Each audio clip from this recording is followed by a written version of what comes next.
context that that often happens, the reasons that often happens.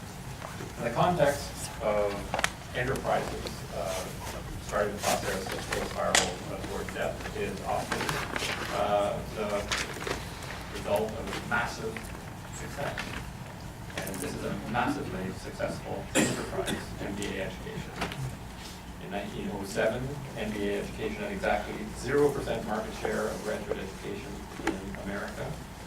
And within 100 years, it had 27% market share in volume. So 27% of all folks in America, the statistics are best for America, who are in graduate program or in an MBA. And that's just volume share, and as any good marketer knows, value share is even more important than volume share, and I suspect if you did value share, judged by how much people are paying for this product, the value share is probably closer to 50%. So it's massively successful, the most successful graduate degree of the 20th century by far, and there isn't anything even remotely close. What that tends to do is create the problem, which is simply not listening to the world around that massively successful enterprise. That's how the death spiral starts. And you might say, how could it be that business education is starting to die when it's so successful and so huge? And the reason is, it's not obvious when it starts to die, and it takes a long time to die. Look at the simple example of General Motors. It started to die by 1970, and it didn't die until 2009. And it was necessitated with $50 billion of resources that may or may not have deserved. But it takes a while to figure out whether something is dying. But not paying attention to and investing in the things that matter enormously in the current context is what contributes to the death spiral. And I think there are two great challenges that business education, MBA education faces today, two very large ones. One has been talked about a lot today on the panel, and that is the productive role of business in society. That there was enough of an alignment between business education and the role of business in society for long enough, or at least the apparent alignment that was taken as a given. Now it's taken as the opposite. It's taken as there isn't alignment. There's a huge problem with business, and therefore with business education that produces that disalignment. And thus far, the response of business education has been, no, it's not, which the world says, yes, it is, to which business education says, no, it's not.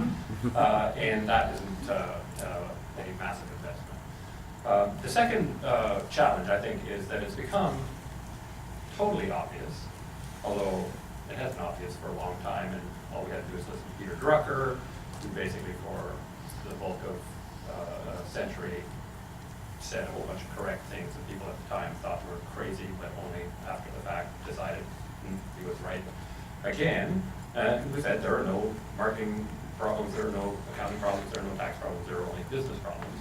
It's now very evident that business management, as Henry talked about, is an integrated, holistic enterprise, and business schools have treated it as something exactly the opposite, as a bunch of narrow disciplines that you can somehow magically put together on your own. And I would argue, and so those are the two great challenges to me of business education of our day. And if we then ask the question, what's the investment profile of this industry, our enterprise, as against those two gigantic challenges of today?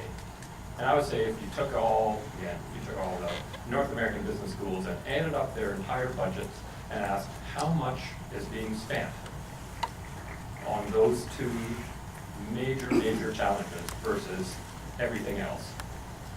And I would say I would be stunned and amazed if the answer adds up to 1% of the spending of business schools in the world, certainly in North America, and more North America than the world at this point. Stunned and amazed if it added up to 1%. And so this is basically what kills enterprises, when there are gigantic, huge issues facing the enterprise, and instead of investing in those things, it invests in the things that what? that it likes doing, are dead easiest to do, and has been doing for a long, long time. And that's pretty much this state of play. There are two exemplars, I think, of this state of play, which is not truly investing in what really matters going forward and doing the easy, convenient thing to do. And I normally wouldn't talk about things like this without, in this case, Noria here, hosting this panel. I decided what I was going to talk about while he was on the panel, and then I think he got something else to do, and so he isn't here, but you'll have to hear it secondhand. But normally I would only do this firsthand. So the two things that I think are exemplary are, one, oaths, and two, multidisciplinary field projects or field studies. They're exemplary of the problem and the reason why I fear business education is in a death spiral. So, oaths. I think it is absolutely vulgar for business schools to force, insist on, cajole, persuade students into taking oaths that say that they're going to operate not just for the benefit of corporations, but to make the world a better place. I think it is vulgar. I think it is very much like chain-smoking parents punishing their daughter or son for smoking. Only it's actually worse than that. Right? So it's the epitome of do as we say, not as we do. In the case of the parents, the chain-smoking parents, at least they're sort of paying for everything having to do with the child and the child's life. In this case, we actually have students paying the institution to tell them to do as I say, not as I do, which I think is vulgar. And I think until such time as we actually develop pedagogy that would enable a student taking such an oath to be able to fulfill that oath, right? Rather than teaching them stuff that makes it virtually impossible for them to fulfill that oath if they pay attention to what they're being taught. Right? Until such time, I think the AACSB should forbid such oaths. Now, I actually don't mind students on their own getting together and creating such oaths. I mean, it is a classic cry for help. They're crying out to their institution, please help me. I don't want to do what all those people are doing. Please help me. So that's okay, it's a cry for help. Unfortunately, it's an unrequited cry for help in the mainstream of the business world, because there is such little work. There's not none. There's some work, but there's not nearly enough work done on developing the theory and the pedagogy that would be necessary for this to happen. And I'll give a tiny example. About a year and a half ago, I was asked to write a tenure letter for a person coming up for tenure at one of the world's top 5 business schools, by every definition, one of the top 5 business schools. And it was a file for tenure in the teaching stream. And the person in question was one of the easily five best scholars in the world of social innovation, social enterprise on the face of the planet. And the request was for a letter, and they're very specific. This is not for somebody who does research. This is somebody who does teaching and evaluate the person on the basis of their teaching expertise, not their contribution to research. And so, because I think the guy is fantastic, I wrote the letter. That's probably being inauthentic, because I should have said screw you, but I wrote the letter. But I did, in a vain attempt to be somewhat authentic, wrote a section at the end of the letter to the whatever he was, the associate dean or vice dean academic, just asking, saying, gee, how do you think new fields actually emerge? Like, what is your model of how new fields emerge?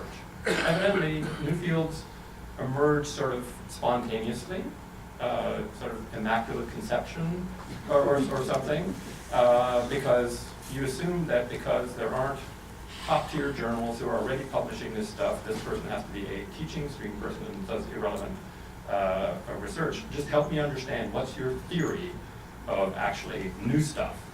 I get your theory of old stuff. That's clear. The theory of old stuff is we keep doing old stuff forever because it's old, and we're creating new knowledge. But no answer, no response ever to that, which can only lead me to believe he didn't get the point of the question. So, oaths, stop it. If you're doing oaths, stop it until you have pedagogy that will enable them to do something useful. Second area is of challenge is field studies. So, because business schools have started figuring out, yes, this whole business of sort of you have to be holistic and integrative, they've come up with this product, which is the interdisciplinary field study. And the way the product generally is delivered is you take a bunch of students, have them supervised by either a tenure stream faculty member who's spent their entire life avoiding, like the plague, anything interdisciplinary because it's bad for them and their career, or non-tenure stream, sort of second-class citizen people who are left to hang around the fringes of business schools as long as they shut up and do what they're told. And you send them off under that supervision to do something interdisciplinary. That's it. And they come back and have had what I think of as one rep. Reps are good in life. You learn something over time by one rep. But no pedagogy, no theory, no nothing about how you might do this interdisciplinary thing. And no surprise, of course, because the people teaching it have no theory and haven't spent any time developing that theory, or if they have an implicit theory from being a practitioner, they should keep quiet about that, because that's not their role in life. So it's a rep. But since the world is fundamentally interdisciplinary, the world of business is the world of management and interdisciplinary, points out, we do know that the minute they graduate and get a job, they will get reps, like immediately. Right? Every day will be another rep at being interdisciplinary. And so it is a clever business model. I must say it's a clever business model because, right, when they go out and get those reps that way, right, somebody's actually paying them to get the rep. When you do the rep while they're at business school, they are actually paying the business school to do the rep. So it's a marvelous business model. But my thinking on higher ed has always been that I think the theory, correct me if I'm wrong, but I think the theory goes something like the following. Like, we did have doctors before we had medical schools, right? And we had business people who've never been to a business school. We had people who made computers before there was anything called computers.